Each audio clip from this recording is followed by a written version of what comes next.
Good morning, friends. The time has come to sing together on a Sunday morning. Let's start with hymn number 305, De Colores. If you're joining us online, you can find the lyrics posted on the chat. If you're here, the lyrics will be posted up on the screen. Also in the hymn book, hymn number 305, I invite you to rise in body and or spirit. And we will sing the last verse in Spanish. So hang on, if you're good at Spanish, help the rest of us.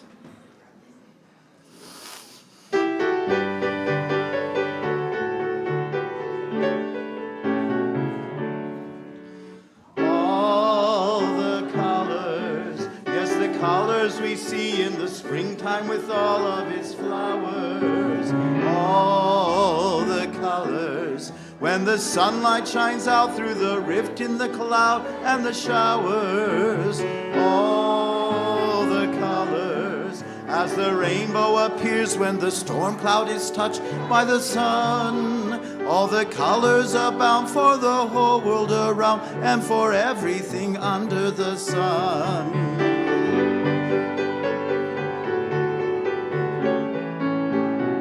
Second verse, here we go. All the colors, yes, the colors of people parading on by with their banners. All the colors, yes, the colors of pennants and streamers and plumes and bandanas. All the colors, yes, the colors of people now taking their place in the sun. All the colors abound in the whole world around and for everyone under the sun.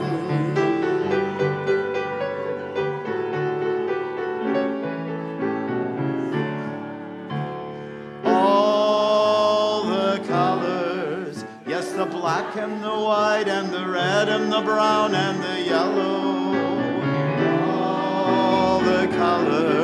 All the colors of people, and smile and shake hands and say hello. All the colors, yes, the colors of people who know their freedom is won. All the colors abound in the whole world around and for everyone under the sun. All right, let's gear up for some Spanish. Here we go. De colores se pintan de campos en la primavera. De colores, de colores, de colores.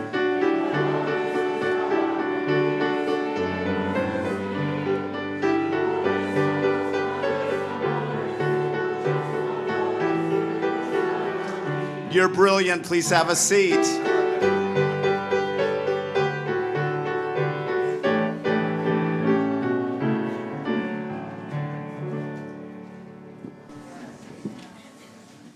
Good morning.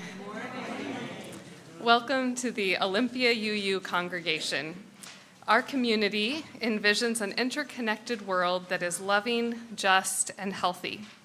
We commit to live out our mission to welcome and wonder, embrace and empower, bridge and become. Thank you for joining us today.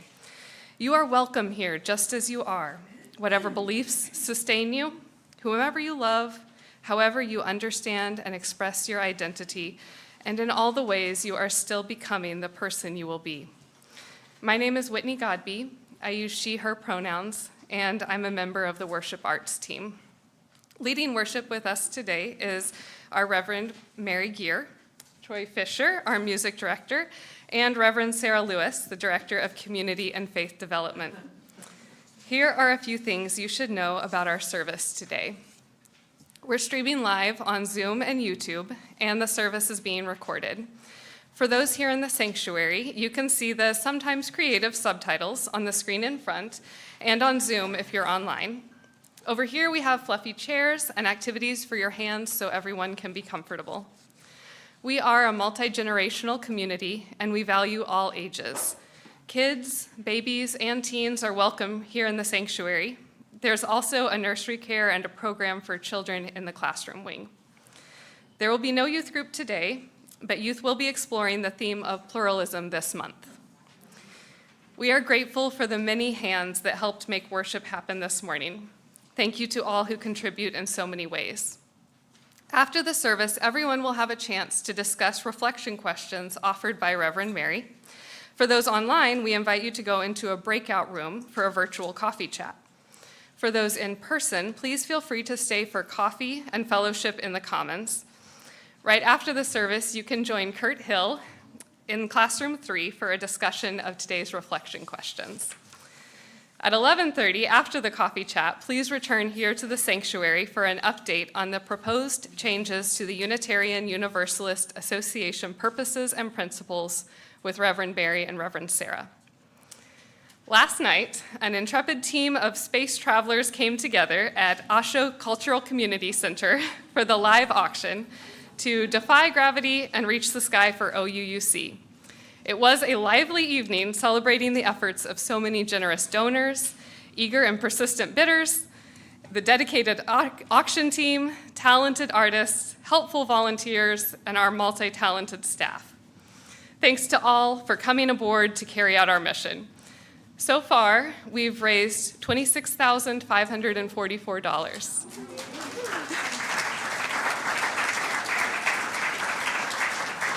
And the fun is not over yet. Until 5 p.m. today, when our spaceship re-enters Earth's gravitational field, the online auction remains open for last-minute bidding. We still need everyone's help to blast past this auction's important goals. Let's all revisit the Octria website or app to place stellar final bids on desserts, dinners, classes, walking and museum tours, cabin getaways, unique handcrafted items, and gatherings that we don't want to miss throughout the year. Personally, just to take a pause from the space-themed imagery, I would like to just add that this was my first time to ever look at the online auction or to attend the live auction in person. And I was truly blown away by the creativity and the variety of items that were offered. And when you look at the catalog of items, it's really clear that this is more than a fundraiser. It's a community builder, and it has the intention of bringing people together. So from what I understand, you should expect a meteor shower of bidding in the final few minutes before the final touchdown at 5 p.m. So to secure the items that you've set your heart on, be sure that you're back online this afternoon by 4:30. People of all ages and abilities and dogs on leashes are welcome to push back on hunger in our community at this year's Hunger Walk. Gather at Huntimer Park in Lacey today at 3 p.m. for live music, camaraderie, and to walk. You can also donate online if you cannot attend. The OUUC team set a goal of raising $3,000 this year. Please join us. You can look for Barb Carey or Carmel Shields, members of the OUUC team, if you have questions. There are many things happening at OUUC. Check out the Tuesday electronic update or the website for the most up-to-date information. Now let us open our hearts and minds as we prepare for worship. It is good to be together. This morning, we join Unitarian Universalist congregations around the world in lighting a chalice, the symbol of our faith tradition. If you're online and have a chalice or candle, please join me as we light our chalices together with the words of Reverend Julianne Lepp. We seek our place in the world and the answers to our heart's deep questions. As we seek, may our hearts be open to unexpected answers. May the light of our chalice remind us that this is a community of warmth, of wisdom, and of welcoming multiple truths.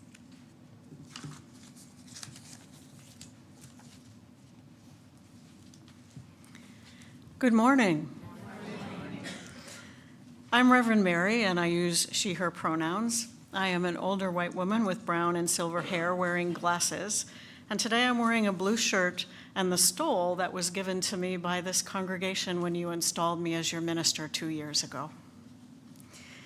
Our opening words are offered by the Reverend Michelle LaGrave. We arrive as individuals, as couples, as families, as neighbors, as friends. We got here by walking, by biking, by riding, by driving, by connecting. We bring with us our joys and our sorrows, our laughter and our tears, our worries and our fears, our questions and our beliefs, our ethics and our values. Some of us arrived early this morning, or joined us 10 minutes ago, or encountered obstacles on their way, or will arrive just in time for the sermon, or will sign on later this week, or even next month.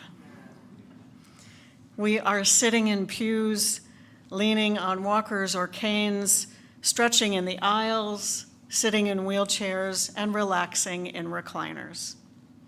We, members, friends, and visitors alike, come from many paths and join together as one congregation to lift up our highest ideals. Come, let us worship together.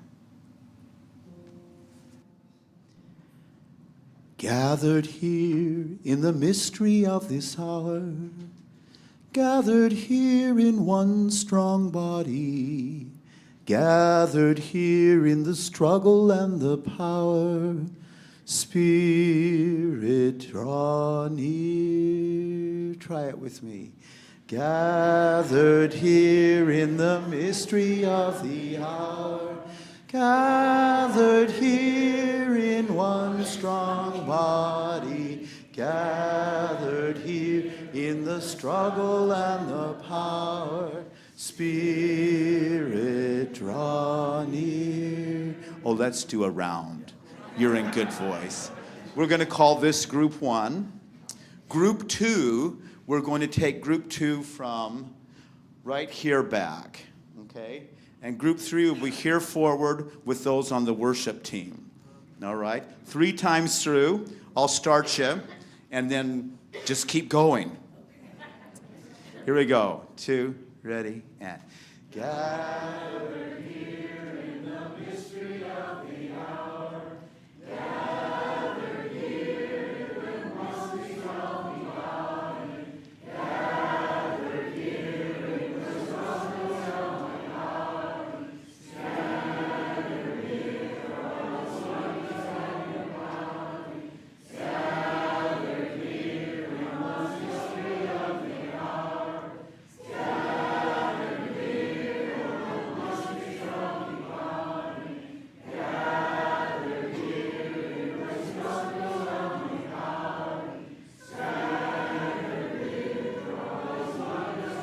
the body, gathered here in the mystery of the hour, gathered here for the mystery of the body, gathered here in the struggle of the body, gathered here for the struggles of the body, gathered here for the struggle of the power, Spirit, draw near. Isn't it nice to make music? Yeah.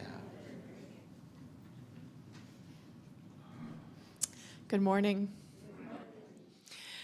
So there was once a beautiful green valley between 2 mountains with a flowing river running through it. And in this beautiful valley, there were 2 villages of people. And as long as the people could remember, the 2 villages had been enemies. And it had started over stories, if you can believe it. Now, the people in the villages had their beloved stories. They had stories they liked. They had stories that were funny. They had stories that they told on special holidays. They had lots of stories, but the most important stories were their stories of the beginning and how they had come to the valley. And in one village, the story went like this. Originally, there had been no valley. Everything everywhere was flat, and there was nowhere to call home. And so the king of heaven had decided to make a home for the people by sending giant birds who picked up big rocks and piled them up into mountains to make a space in the middle, and then they had used their giant bird claws to scratch out the channel for the river, and then they had led the people to the valley. And so, for this village, this was their home, and this was their valley, a gift from the King of Heaven. Now, in the other village, the story went like this. The queen of the earth had lived in the valley all alone, but had wanted people to share it with, and so had sent out giant turtles to find the perfect people. And having found the perfect people for the valley, the giant turtles had carried them upstream up the river and brought them to the valley. And so, these people in this village owned the valley. It was theirs, a gift from the queen of the earth. Now, as the people told their stories, and they heard the other village telling different stories, it made them very mad. That is not how it went. This is our valley, and those people don't belong here. There's no room for the others. Well, in a little yellow house in one of the villages lived a little girl named Mira. And Mira was a very curious and interested person, like many of us probably are, and wondered about the people in the other village. And so Mira would go and climb the tallest tree so that she could see the people in the other village and watch them. And sometimes when she was feeling really bold, she would even go upstream to a spot where the river was shallow enough to cross, and she would go over to the other side. And it was interesting on the other side of the river because it was pretty much all the same. Like the same flowers, the same trees, smelled the same. But she could look back across the river at her village and think, that's how they see us from this side. Now, one day when Mira was on the other side of the river, she tripped and cut her foot on a rock. And almost no sooner had she sat down to look at her foot than she heard a rustling noise. And climbing down out of a tree came a little boy. "Are you okay?" he said. "Do you need help?" Well, it turned out that he liked to do the same thing that Mira liked to do. He liked to climb up into a tall tree so that he could see across the river to see how the people were on the other side. And he had also been curious this whole time about the people who lived on the other side of the river. He helped Mira across to her side. They chatted for a while. They made plans to meet again. But all the next day, Mira couldn't stop thinking about this little boy because he was like a puzzle piece now that wouldn't fit in the puzzle. Why, the others weren't supposed to be kind. The others weren't supposed to be curious. The others weren't supposed to be just like her. Well, these were some big wonderings and questions, and Mira knew who to bring them to. Old Alfred was the oldest and wisest person in her village. He lived in a little stone cottage just outside of the village, full of books. And when he wasn't reading, he was gardening and growing the best raspberries. And kids were always welcome to come to either read books or eat raspberries, or both. And so Mira went with her questions to old Alfred. "Mira, it's good to see you," he said. He had just been making a pot of tea, so this was perfect timing. So they sat with some tea and some raspberries. "It looks like you've got something on your mind," he said. And so Mira told old Alfred the whole story about climbing the tree to look at the other village, about crossing the river, about the boy on the other side, and how he had helped her, and how she was so surprised that he was just like her and curious. "That sounds like quite the adventure," said old Alfred. "I'm glad you made it home okay. But it looks like you're still wondering something." And Mira said, "Yeah. If this is all true, our stories say that this is our valley, and what if the stories are wrong?" And old Alfred was quiet for a while, and then he said, "Let me tell you something about stories, Mira. Why some stories can make us bigger. Not on the outside, of course, but on the inside, because they stretch our hearts and our minds.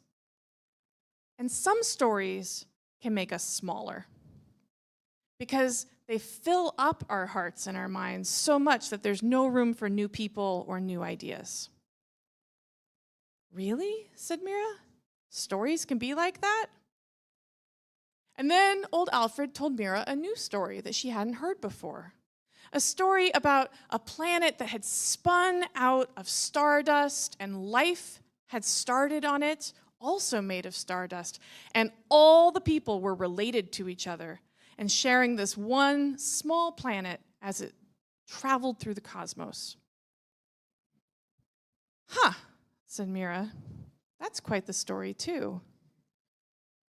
But I like the stories. It's fun to tell our stories and to sing our songs. Well, said old Alfred, you don't have to get rid of your stories, because let me tell you something else. You came and asked me one big question today, but there's lots of big questions. There's big questions like, who were the first storytellers? What does the story mean to you? What made you so wonderfully curious? Why, you can listen to your stories and find truth and meaning in them, and others can listen to their stories and find truth and meaning in them, too. Mira left old Alfred's house with so many thoughts and so much excitement, because she wanted to find that boy on the other side of the river again and tell him her stories and hear his stories as well. So many stories together. Thus ends our story for today.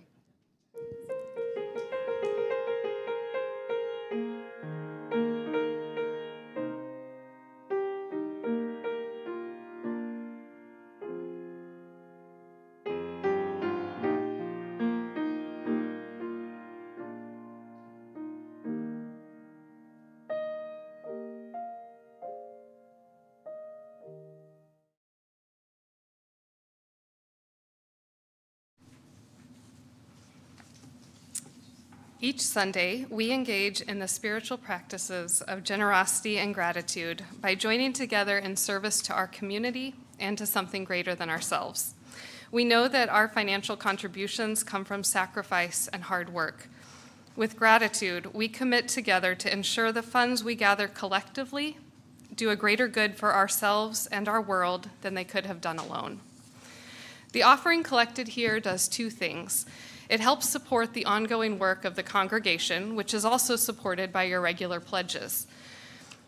This offering also supports an organization that serves our community in harmony with our Unitarian Universalist values. For March and April, our Share the Plate recipient was the Hawk Foundation for Research and Education in African Culture.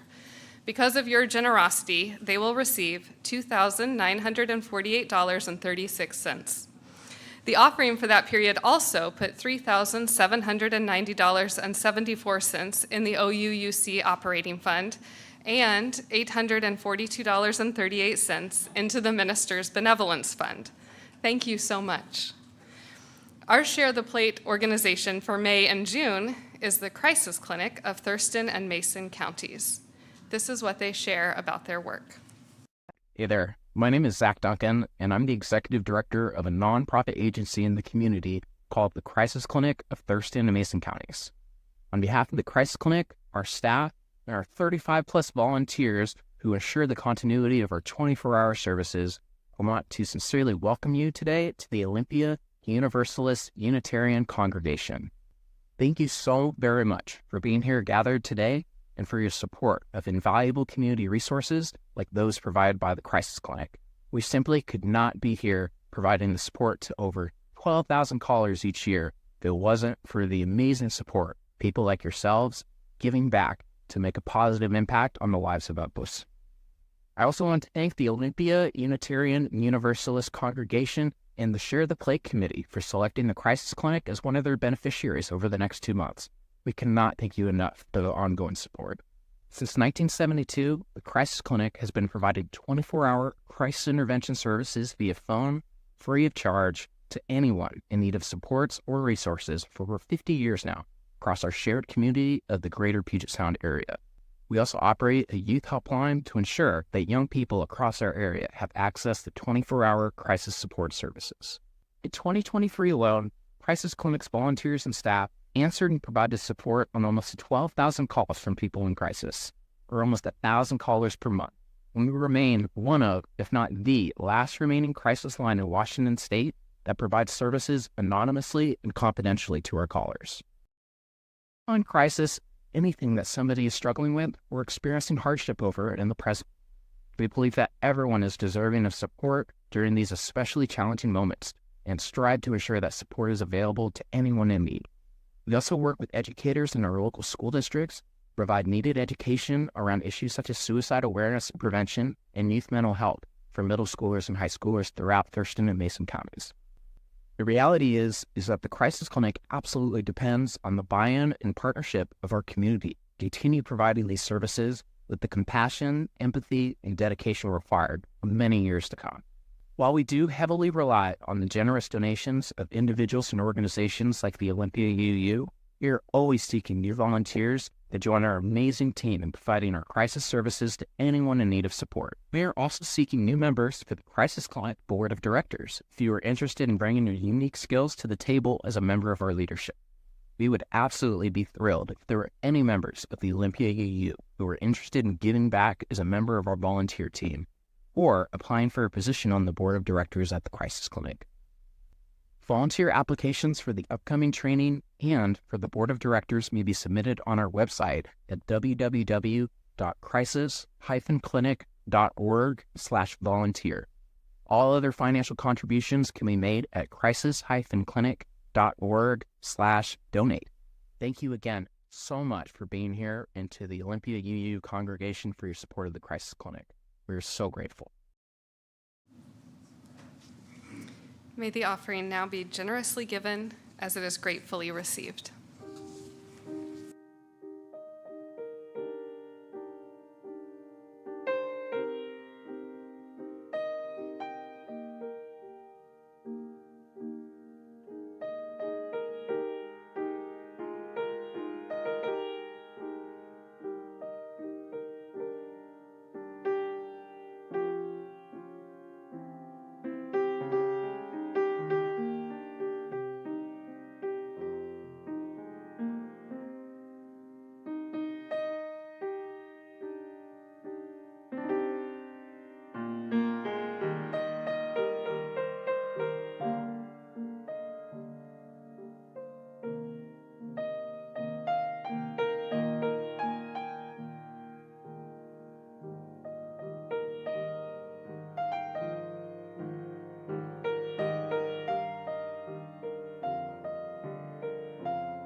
Thank you so much for your generous gifts and all the ways that you share them. We came together this morning bringing all that is in our lives. Let's open our hearts to the complexity of life as we place stones in the water of community. As we hear the drumbeat today, we'll be reminded that our individual hearts beat and together we create the heartbeat of our community.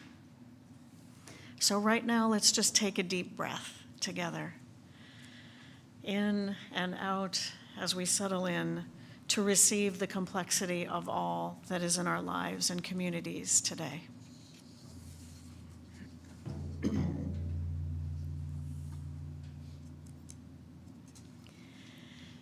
Today is the 5th anniversary of this congregation's vote to call me as your minister. Thank you so much for the honor of serving you. It has transformed my life.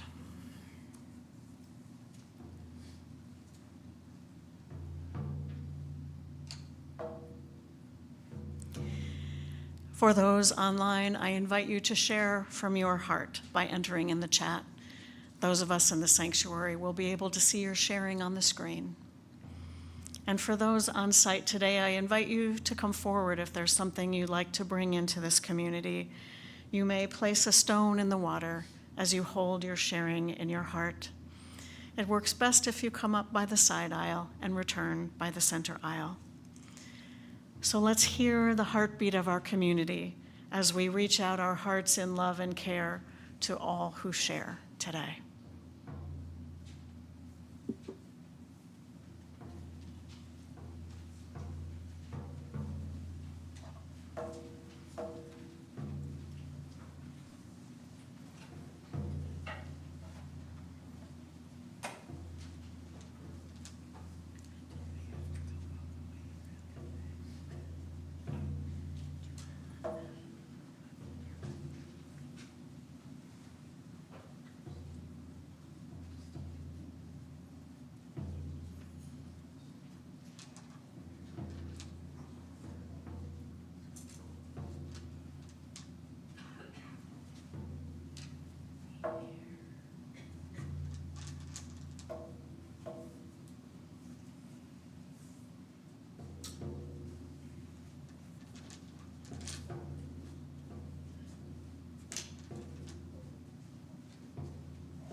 We'll place a stone in the water for all that has been shared online, shared from the heart.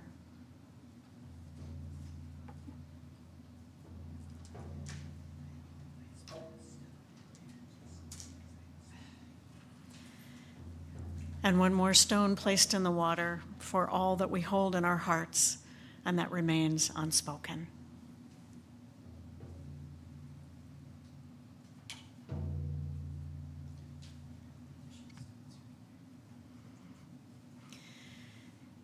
I invite you to be in whatever way is comfortable for you for prayer and meditation.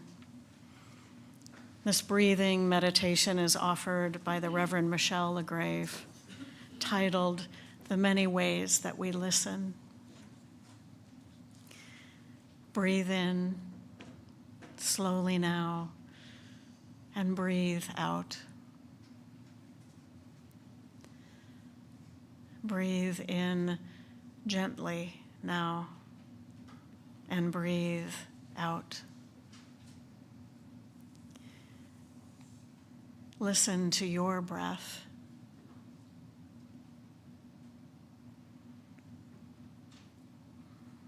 Listen for another's breath.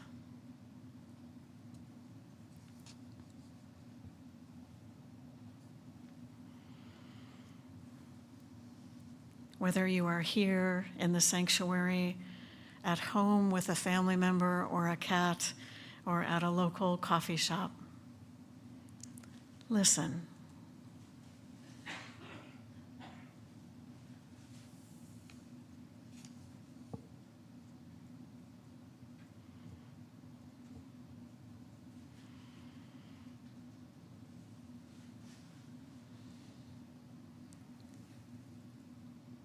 And now place your hand on your chest. And again, slowly now and gently now, breathe in and breathe out.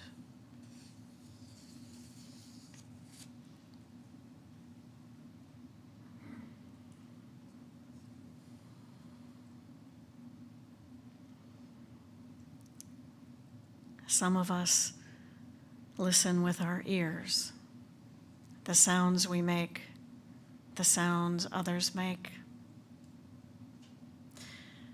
Some of us hear with our eyes, watch lips and hands and arms and body movements. Some of us hear with our bodies, feel vibrations in the air and on our skins. Slowly now, gently now, breathe in and breathe out. Listen to the many ways you know how to hear.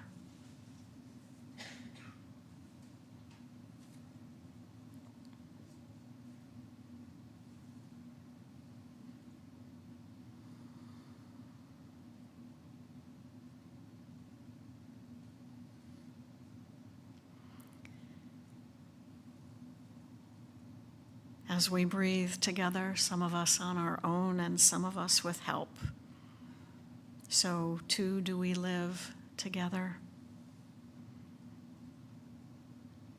Gently now breathe in and breathe out. Together and apart, we are many and we are one.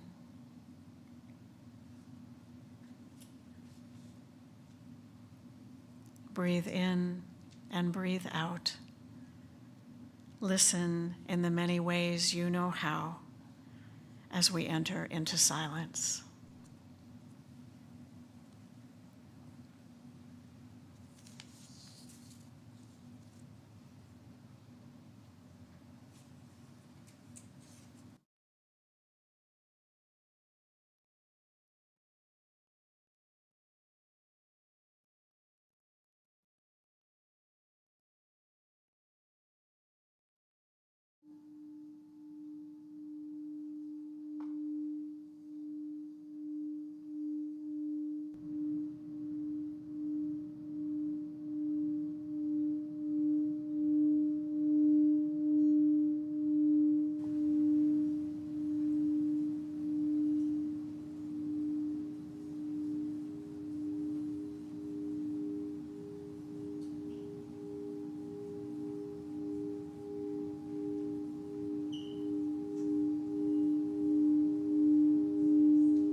invite you to remain seated and let's sing together hymn number 90.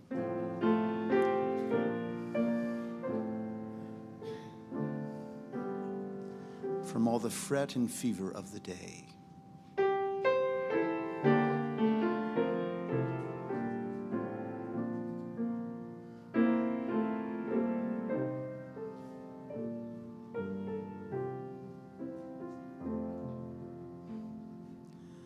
From all the fret and fever of the day, let there be moments when we turn away, and deaf to all confusing outer din, intently listen for the voice within.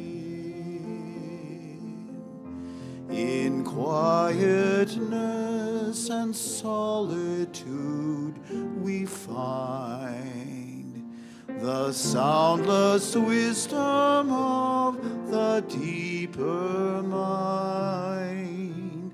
With clear harmonious purpose let us then bring richer meaning to the world again.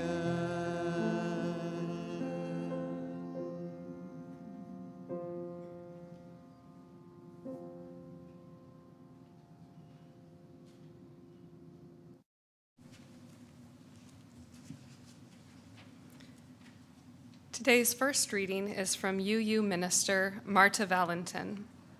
If you agree with me that we are interconnected, then we must accept the diversity that represents, which is the diversity of the universe.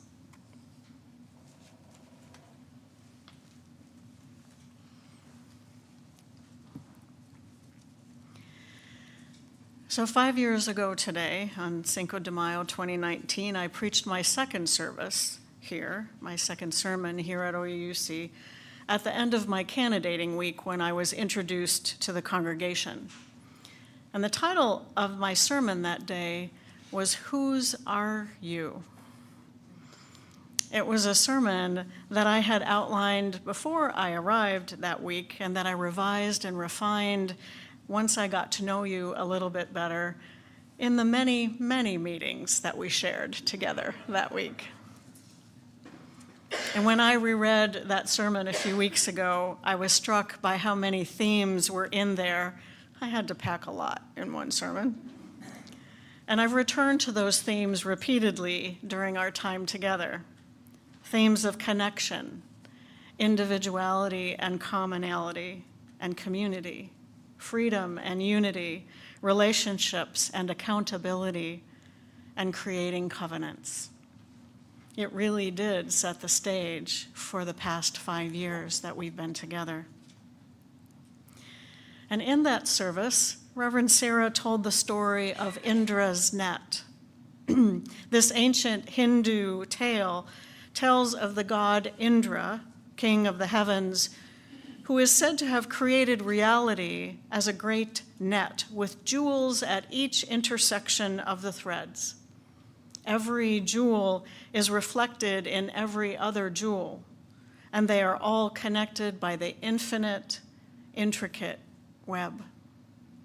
The jewels are sacred, and so is the net that connects them. Interconnection was our spiritual theme last month, in the month of April, the month of Earth Day and Passover. And in that month, we reflected on what interconnection means and how we are called to live if we truly believe that we are all interconnected. And we continue our reflection about interconnectedness this month with the spiritual theme of pluralism. As Reverend Marta said in our reading, if you accept that we are interconnected, then you must accept the diversity of all that is. After all, each jewel in Indra's net is different, There are garnets and sapphires, pearls and jade, diamonds and onyx, jasper and turquoise, and many other kinds of precious jewels. Some are transparent, some cloudy, some rich in color, some pale, some are multicolored. Some are large, some smaller, some smooth, some faceted, all different hues, sizes, styles, all different, as all sacred beings on this earth are different, all joined in the sacred net. Scientists tell us that diversity is necessary for life. It's how nature works. What a boring world it would be if everything was the same. Can you even imagine a world like that? I really can't. It is in diversity that we learn and grow as people and as a culture. Rita Gross is an American Buddhist feminist theologian and author who has written on the subject of religious diversity, which is really about the stories that we tell. She suggests that the monotheistic religions, those who believe in one God, have historically used religious diversity as a basis for contention or conflict rather than to create community. And just to note that our Unitarian and Universalist ancestors were Christian, one of the three largest monotheistic religions. And Gross asserts that humans have historically had two responses to religious diversity. We either censure each other, calling each other inferior and accusing each other of idolatry, or we claim that the other is just like us. We're all the same. We all worship the same God. But really, both responses elevate one religion over the other. And I suggest we humans do the same thing with all kinds of diversity, not just religious. So the first response, which is calling each other inferior, clearly puts one religion or one group above another, and it creates the us and them divide. Unitarian Universalism is a faith tradition that draws from many sources. So we can justifiably claim that we don't do this, and we routinely say that there are many paths. However, I do hear on occasion someone say that Unitarian Universalism is the best way, that our way of being together and our way of religious faith is better than, say, evangelical Christians or other traditions that have a different belief system or path. And oh my, are we experiencing this divide in our political world right now. And the second response to religious diversity, that we're all the same, also creates superior and inferior. Because often the person who says we are all the same is suggesting that other religions or other groups are just like their religion or group, which is, of course, the best one. We all worship the same God often means that God is my God. It erases the difference and pushes forward uniformity and sameness.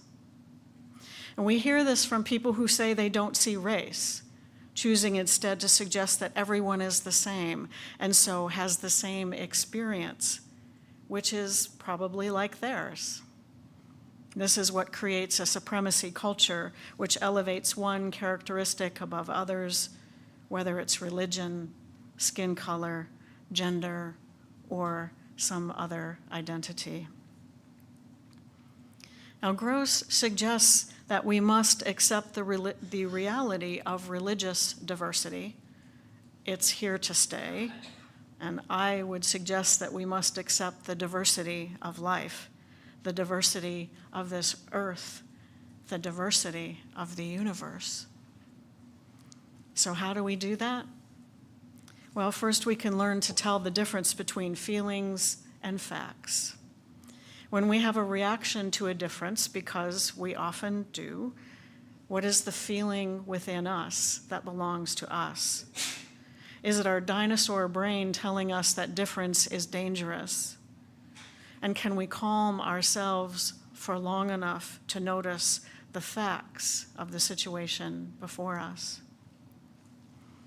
And second, we can build empathy by learning about others, other religions, other cultures, other people, other species. And not only learning about others, but interacting with others in a meaningful way. Can we imagine what it might be like to be Jewish or Muslim right now? Some of us are. Can we imagine what it might be like to be someone living in rural Mississippi or downtown Los Angeles? Or what it might be like to be a cow on a dairy farm, or a chicken in a concentrated farming operation, or a lion in the zoo? And last, can we look for common ground on ethical and justice issues? We may not agree with others on theology or philosophy or politics, but we can often agree on caring for each other, especially those in need, caring for animals, and caring for this earth. Calming ourselves, building empathy, and building relationships.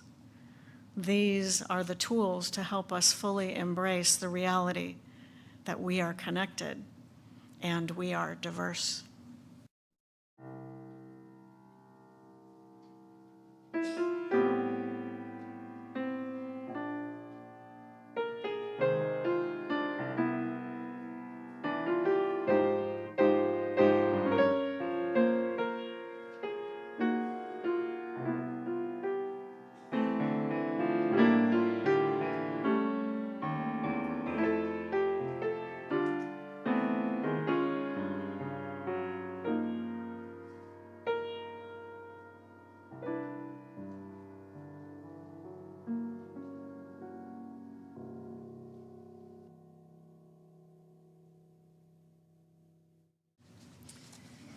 Last fall, the Article 2 Commission of the Unitarian Universalist Association, or UUA, released the final report of its work that spanned more than 2 years. In hundreds of meetings, the Commission received input and feedback from just shy of 11,000 UUs. The report fulfills the Commission's charge to revisit and revise Article 2 of the UUA bylaws that defines the purpose and values of the UUA. The Commission's work identified 7 core UU values, one of which is pluralism. The Commission defines the core UU value of pluralism this way. Pluralism. We celebrate that we are all sacred beings, diverse in culture, experience, and theology. We covenant to learn from one another in our free and responsible search for truth and meaning. We embrace our differences and commonalities with love, curiosity, and respect.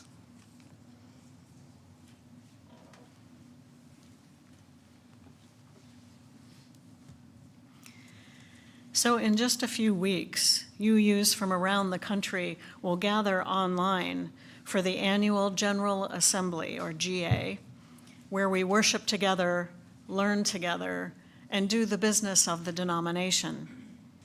This year will be historic because we will take the final vote about adopting the proposed Article 2 revisions to the UUA principles and purposes. It changes the 7 principles and the 6 sources and the purposes that have existed to define this denomination since 1985. Reverend Sarah and I will be offering a forum about this after the service today, so join us on site or online at about 11:30 if you'd like to learn more. The revised Article 2 defines values that are the core of this faith, and we have been exploring those values as our spiritual themes each month of this congregational year. And this month, we explore the final theme of pluralism as defined in our reading. Now, there's a lot in that definition. There's a celebration of diversity. It names all beings as sacred, and it names a covenant to learn as we engage in a free and responsible search for truth and meaning. It calls us to embrace differences and commonalities and to cultivate love, curiosity, and respect. So learning to embrace diversity is how we live our values and is also how to live in this world. The fact is that demographic diversity is increasing in our country. Racial diversity in the US has been increasing for several decades, and many people think this is a good thing. In the year 1980, 80% of the population in the US Census identified as white. In the 2020 census, 61% identified as white. And by 2050, it's expected that those who identify as white will be a minority in the United States. We are experiencing a generational shift as the gigantic cohort of the baby boomers is aging and dying, and younger generations are influencing our culture and society. There are fewer babies being born, and family structures are more diverse than they have ever been. These are the demographic shifts that are influencing us as a congregation and us as a culture. We've changed a lot in the past 70 years that OUC has existed, and the congregation must change too. Another aspect of embracing pluralism is that we must also embrace boundaries. For example, Unitarian Universalism is open to a wide range of beliefs. All are welcome, but we do not accept or welcome beliefs that are dehumanizing to others or that promote hate. We base our boundaries on our values, and we express them in our covenants, the agreements we make about how to be together. We make those agreements about how we will treat each other in a diverse community. So we also don't accept behavior that dehumanizes people or promotes hate. In practical terms, embracing our differences could look as simple as reminding ourselves that when there is an event at OUC or something that happens in worship that doesn't excite or inspire us, that there is probably someone else who is being inspired or excited by what is happening. So can we find joy in that experience? Embracing our differences is so much more than acceptance or tolerance. When we embrace something, we hold it close to our heart. So will you make that gesture with me as if you're trying to embrace something? What does that look like? You bring it into your heart, yes? So what might it feel like to embrace difference, to hold it close to our hearts?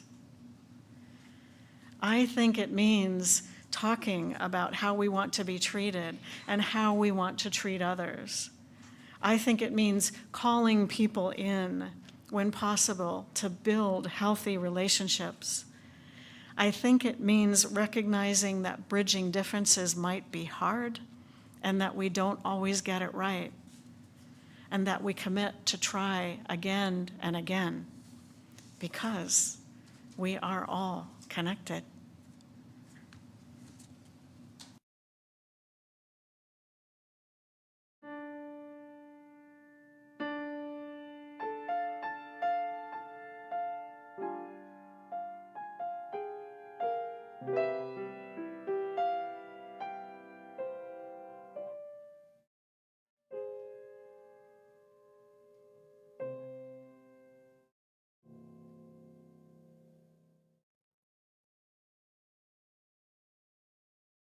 Our final reading is from UU Minister Ann Mason.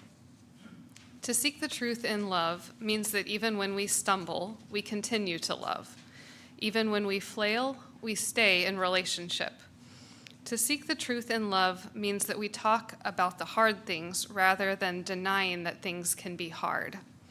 This is a very difficult task, It is not something that I have found easy to do, but it is something that I continue to try to be brave enough to do.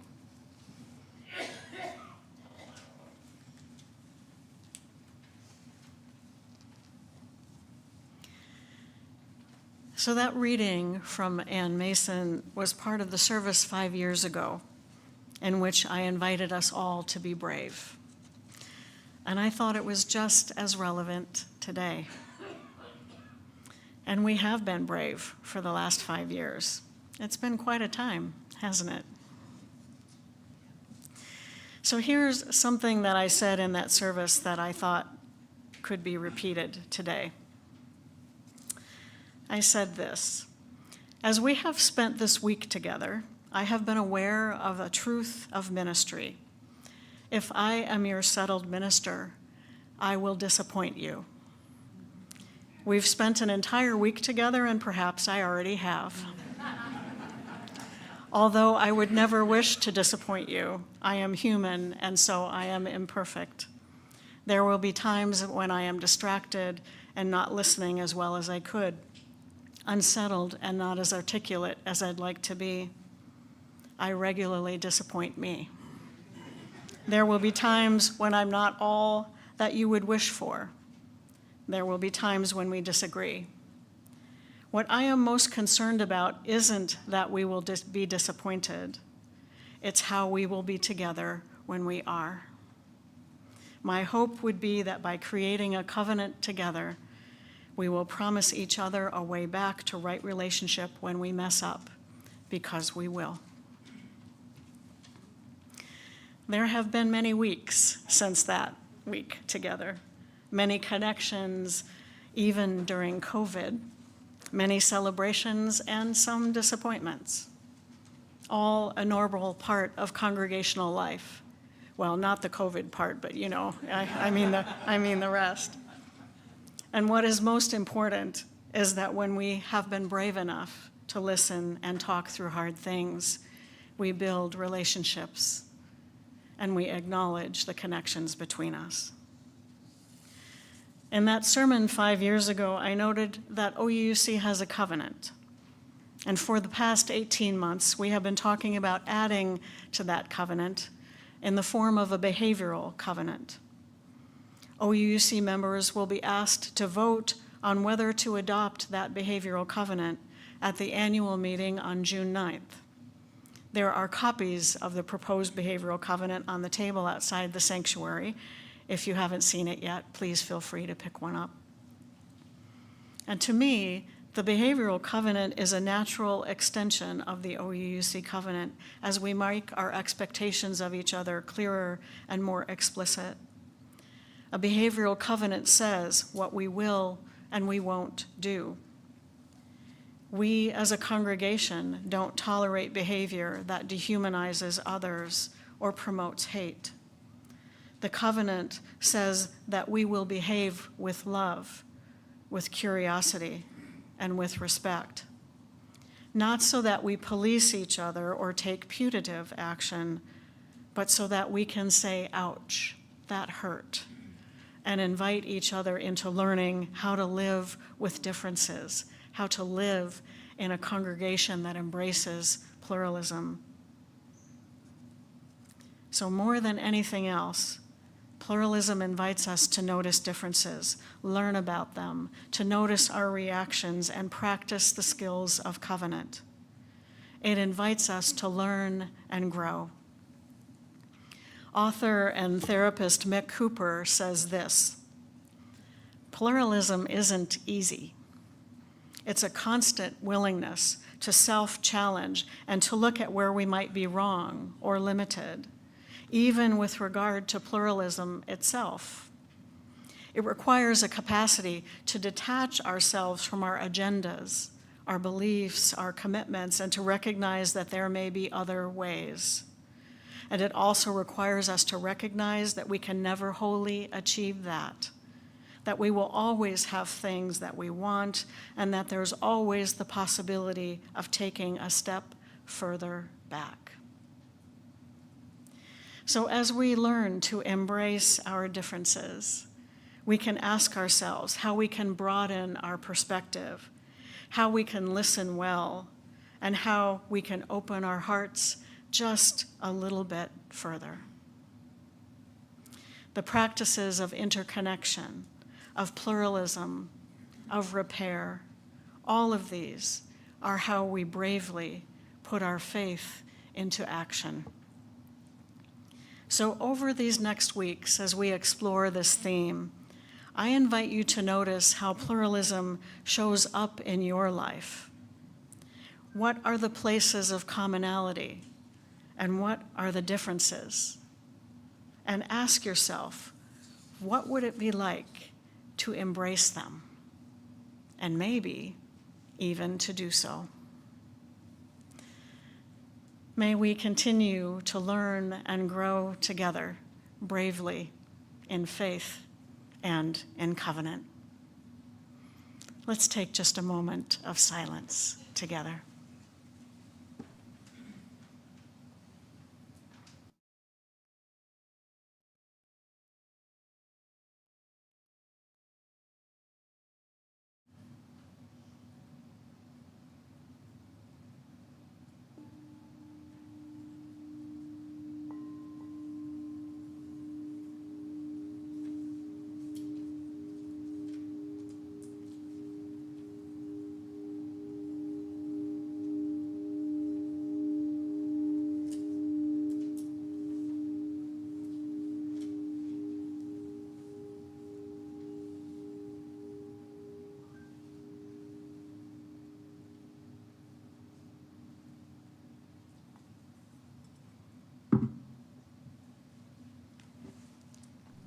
I invite you to rise in body and or spirit, and let's sing together hymn number 311, Let It Be a Dance.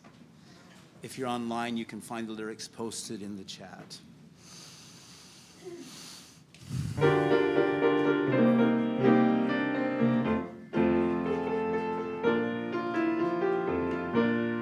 Let it be a dance we do. May I have this dance with you. Through the good times and the bad times too. Let it be a dance. Let a dancing song be heard. May the music say the word. And fill the sky with sailing birds. Let it be a dance. Oh, let it be a dance. Let it be a dance. Learn to follow, learn to lead. Feel the rhythm, feel the need to bring the vision seed, and let it be a dance. Let it be a dance we do. May I have this dance with you through the good times and the bad times too. Let it be a dance. Everybody turn and spin. Let your body learn to bend. And like a willow in the wind, let it be a dance. Oh, let it be a dance. Let it be a dance. A child is born, the old must die. A time for joy, a time to cry. Take it as it passes by. Let it be a dance. Let it be a dance we do. Oh, may I have this dance with you through the good times and the bad times too. Let it be a dance. Morning stars come out at night. Without the dark there is no light. If nothing's wrong, then nothing's right. Let it be a dance, oh, let it be a dance. Let it be a dance. Let the sunshine, let it rain. Share the laughter, share the pain. And round we go again. Let it be a dance.